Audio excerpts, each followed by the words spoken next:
राज्यात लवकरच स्थानिक स्वराज्य संस्थेच्या निवडणुकीची घोषणा होणार आहे.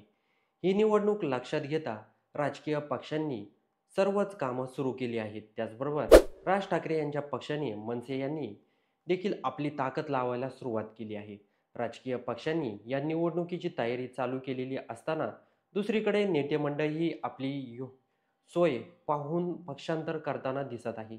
काही पदाधिकारी नेते पक्षविरोधी कारवाया करताना दिसत आहेत. मनसे पक्षातही काही ठिकाणी असे प्रकार पाहायला मिळाले आहेत. त्यामुळे राज ठाकरे यांच्या आदेशाने मनसेतल्या काही पदाधिकारी आणि नेत्यांची हकालपट्टी करण्यात आली आहे. पक्षाच्या या कारवाईबाबत अधिकृत निवेदन सादर करण्यात आलेलं आहे. निवेदनात हकालपट्टी करण्यात आलेल्या नेत्यांची नावे आहेत. तसंच मनसेचे नेते संदीप देशपांडे आणि अविनाश जाधव यांचीही नावे आहेत.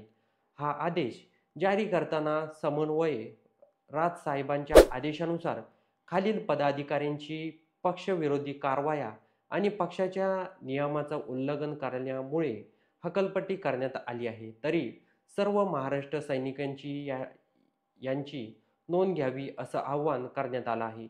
गेल्या काही दिवसापासून कोकणात राज ठाकरेंच्या पक्षामध्ये मोठ्या घडामोडी घडत आहेत. मनसेचे कोकण संघटना आणि राज्य सरचिटणीस वैभव खेडकर हे भाजपात प्रवेश करणार असल्याचं बोललं जात होतं. त्यांनी नुकतंच मंत्री नितेश राणे आणि मुख्यमंत्री देवेंद्र फडणवीस यांचीही भेट घेतली होती. हीच बाब लक्षात घेता मनसेंनी खेडकर यांच्या पक्षातून हकालपट्टी केली आहे.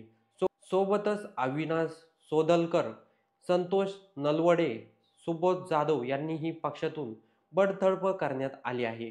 पक्षविरोधी भूमिका घेतल्यामुळे आणि पक्षाचं उल्लंघन केल्यामुळे त्यांच्या पक्षातून हकालपट्टी करण्यात आली आहे. मनसेचे अध्यक्ष राज ठाकरे यांच्या आदेशानुसार तुम्हाला पक्षातून बडतर्फ करण्यात आलेलं आहे असं कारण या पत्रात देण्यात आलं आहे.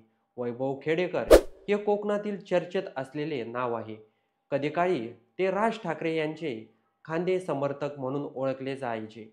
मात्र आता स्थानिक स्वराज्य संस्थेच्या निवडणुकीच्या पार्श्वभूमीवर ते भाजपात जाणार असल्याचे सांगितलं जात आहे.